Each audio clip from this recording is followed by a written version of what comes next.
السلام علیکم ناظرین، آج کے ویلاگ میں ہم بات کریں گے، انتہائی اہم ایشو ہے اور پاکستان میں ایسا بہت کم دیکھا جاتا ہے کہ اس معاملے پہ اسلام آباد ہائی کورٹ کی جمعے کو 7 جنوری کو جو فیصلہ آیا ہے، راول جھیل کے جو پارک کا ایریا ہے وہاں نیوی نے اپنا ایک سیلنگ کلب بنایا تھا اور وہاں انہوں نے کھانے وانے کی سرونگ بھی شروع کی تھی، ممبرشپ بھی شروع کر دی تھی۔ اس کو اسلام آباد ہائی کورٹ کے چیف جسٹس اطہر من اللہ صاحب کی سربراہی میں جو بینچ تھا، انہوں نے گرانے کا حکم دیا ہے، اس کو غیر قانونی ڈکلیئر کیا گیا ہے اور عدالت نے کہا ہے کہ 3 ہفتے کے اندر اس کو گرایا جائے۔ میں نے یہ دیکھا بھی ہے کلب، اور سب کو پتہ ہے کہ وہ پارک کا ایریا ہے اور پارک کے ایریا میں انہوں نے جو ہے نیوی والوں نے اپنی ایک جو شروع کی تھی کلب۔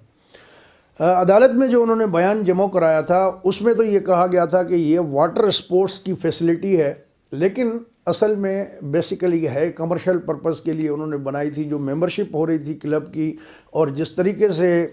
وہاں پر جو ہے وہ کھانا وانا سرو کیا جا رہا تھا، تقریبات منعقد کرنے کے حوالے سے بھی فیسلٹیز تھیں، تو وہ تو پیورلی ایک کمرشل پرپس کے لیے تھا۔ اور یہ جو فیصلہ عدالت کا آیا ہے، فیصلہ تو بہت بولڈ ہے۔ بات یہ ہے کہ اس پہ عمل درآمد ہوگا یا نہیں ہوگا، اور عمل درآمد اگر ہوتا ہے تو میں سمجھتا ہوں کہ یہ پاکستان میں رول آف لا کی بالادستی قائم کرنے کے حوالے سے ایک بہت بڑی پیش رفت ہوگی، کیونکہ ہم نے دیکھا کہ سپریم کورٹ کے جو چیف جسٹس صاحب ہیں، جسٹس گلزار احمد خان صاحب، انہوں نے بھی کئی فیصلے دے رکھے ہیں، اور کراچی میں جو انہوں نے پیٹرول پمپ جو شاہراہوں کو کٹنگ کر کے وہاں پر بنائے ہیں، آرمی نے، نیوی نے، ایئر فورس کے جو شادی ہال ہیں یا دیگر جو ان کی کمرشل ایکٹیویٹیز ہیں، ان کو غیر قانونی کہتے رہے ہیں، ان کو شادی ہالوں کو گرانے کے احکامات جاری کر چکے ہیں، لیکن ان پہ عمل درآمد نہیں ہوا۔ لیکن ہم نے دیکھا کہ پھر نسلہ ٹاور، جس میں لوگوں نے پیسے دے کے بکنگ کرا کے اپنے گھر بنائے تھے، اس نسلہ ٹاور کی 7 منزلیں گر چکی ہیں۔ لیکن اسی جذبے اور ولولے اور اس کی قانون کی احترامی اور بالادستی کے حوالے سے اگر ان فیصلوں پر بھی وہ عمل درآمد کراتے تو بہت ہی اچھا ہوتا۔ لیکن جب یہ سوال اٹھتا ہے تو پھر یہ بھی بات آتی ہے کہ عمران خان کا جو بنی گالہ کا گھر ہے وہ کیسے ریگولرائز ہو گیا۔ ملک ریاض کا ڈی ایچ اے، اربوں روپے عدالت نے ان سے لے کے ان کو کیسے ریگولرائز کر دیا۔ تو یہ ڈیول سسٹم جو ہے وہ نہیں ہونا چاہیے، اور یہ جو ماضی کے ہمارے تجربے ہیں، میرے خیال میں کہ یہ اسلام آباد ہائی کورٹ کے چیف جسٹس صاحب کے لیے ایک جو ہے وہ رہے گا تجربہ، جس کی بیس پہ اس کو مانیٹر کرنا پڑے گا کہ اس کلب کو کیسے گرایا جا سکتا ہے۔ یہ بھی ہو سکتا ہے کہ سپریم کورٹ سے اسٹے لیا جائے، لیکن یہ اتنا آسان نہیں ہوگا کہ اسلام آباد ہائی کورٹ جو اس پہ تقریباً 2 سال سے اس کیس پہ لگا ہوا تھا، تو اب جا کے اس کا فیصلہ آیا۔ اور یہ بھی بہت کم لوگوں کو پتہ ہوگا کہ ایک زینت سلیم نامی خاتون تھیں، انہوں نے یہ درخواست دائر کی تھی،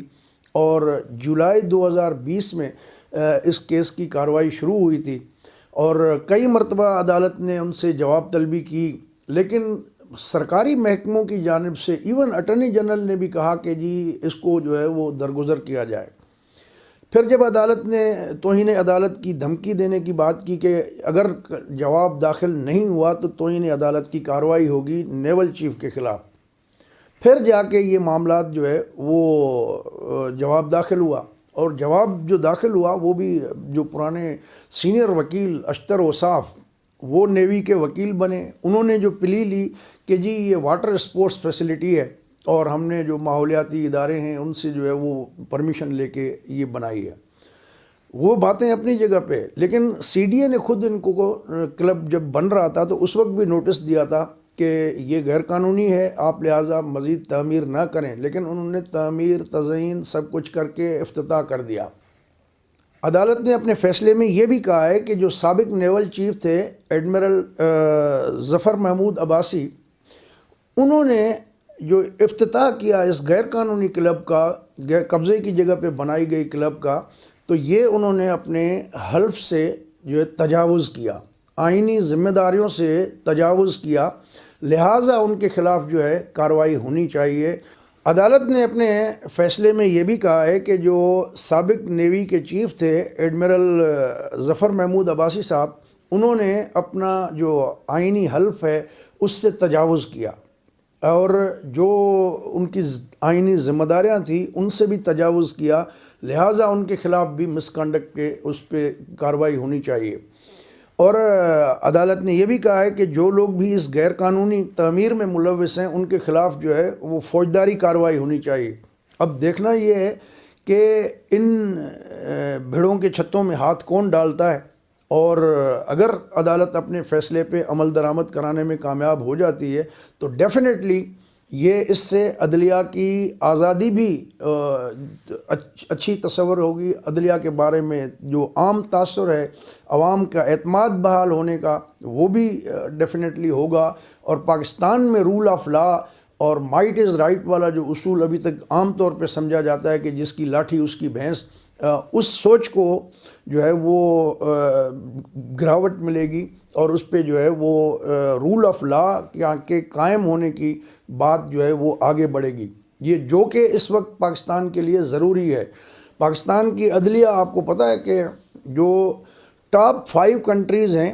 جو اعلیٰ عدالتوں کے جج صاحبان ہیں، ان کی تنخواہیں، مراعات، سہولیات جو ہیں وہ دنیا کے ٹاپ 5 کنٹریز کے ججز کے برابر ہیں، لیکن جسٹس ڈیلیور کرنے کے حوالے سے پاکستان دنیا کے آخری فہرست میں جو 5 ممالک ہیں اس میں فال کرتا ہے۔ تو یہ بھی سوالیہ نشان ہے اپنی جگہ پہ پاکستان کی عدلیہ کی ماضی کی چیکرڈ ہسٹری کے حوالے سے، اور یہ اس طرح کے تمام داغ دھونے کا جو ہے موقع بھی ہے عدالت کے لیے، عدلیہ کے لیے۔ لیکن اب اس بات کا پتہ تو چل جائے گا 3 ہفتوں کے اندر، اگر سپریم کورٹ اسٹے نہیں دیتی اس کو، یا اسٹے دے کے کھڑے لائن کر دے کیس کو، تو یہ بھی ہوتا رہا ہے، کئی کیسز میں اس طرح ہوا ہے، لیکن اگر ایسے ہوتا ہے تو یہ بدقسمتی ہوگی، اور میرے خیال میں کہ یہ جو ایک سلسلہ چلا ہے اس سے عدلیہ کے وقار میں اضافہ ہوگا، اور عدالت خود جو ہے وہ اس معاملے کی نگرانی کرے اور اس فیصلے پر جو ہے وہ عمل درآمد کو یقینی بنائے۔ ڈیفینیٹلی نیوی کی طرف سے جو ہے وہ ڈیلنگ ٹیکٹکس ہوں گی، اور پچھلے دنوں میں جب کراچی میں تھا تو چیف جسٹس سپریم کورٹ جو ہے وہاں کیس سن رہے تھے تجاوزات کے حوالے سے، تو ایک شہری جو ہے وہ گزرے گورا قبرستان سے، آپ شارع فیصل پہ جب جاتے ہیں ٹورڈس میٹروپول، تو بائیں ہاتھ پہ عائشہ بھوانی کالج ہے۔ عائشہ بھوانی کالج کا جو گیٹ ہے اس پہ جو سروس روڈ ہے، اس سروس روڈ کو سارا جو نیوی کی ہاؤسنگ وہاں پر کالونی ہے انہوں نے اس کو قبضہ کیا ہوا ہے، تو وہ گاڑی میں جاتے ہوئے کمنٹری بھی کر رہے تھے، اور انہوں نے یہ بھی چیف جسٹس کے لیے گوش گزار کی بات کہ یہ دیکھیں آپ جو ہے چند 100 فٹوں کے معاملے کے اوپر آپ نسلہ ٹاور گرانے کا حکم تو دے دیا ہے، لیکن جو یہ پورا روڈ ہضم کر گئے ہیں، روڈ ہڑپ کر گئے ہیں، اس پہ انہوں نے بڑے 4 دیواری اپنے کالونی کے اندر بنا دیا ہے، تو اس کا بھی نوٹس لیں۔ تو بہرحال یہ اچھی بات ہے، اور امید ہے کہ چیف جسٹس صاحب کے جو نالج میں یہ بات جائے گی اور وہ اس بات کا نوٹس لیں گے، اور عوامی مفاد میں اپنے فروری جو میں ریٹائر ہونے سے پہلے اس پہ بھی شاید کوئی وہ ایکشن لیں گے۔ دوستو، اگر یہ پروگرام آپ کو اچھا لگے تو اپنے دوستوں کے ساتھ شیئر کر دیجیے گا، ہمارا چینل سبسکرائب نہیں کیا تو اس کو سبسکرائب کر دیں، اپنا خیال رکھیے گا۔ ویسے بھی ٹھنڈ بہت ہو گئی ہے، اسلام آباد میں تو 2 دن سے بارش لگی ہوئی تھی، آج بھی رکنے کا نام ہی نہیں لے رہی تھی، تو ہم بھی ایسے لپٹ کے بیٹھے ہوئے ہیں، ہیٹر بھی چل رہا ہے لیکن پھر بھی جو ہے وہ خاصی ٹھنڈ ہے۔ تو آپ لوگ بھی ٹھنڈ میں اپنا خیال رکھیں، اور اگلے پروگرام تک اجازت دیں۔ اللہ حافظ۔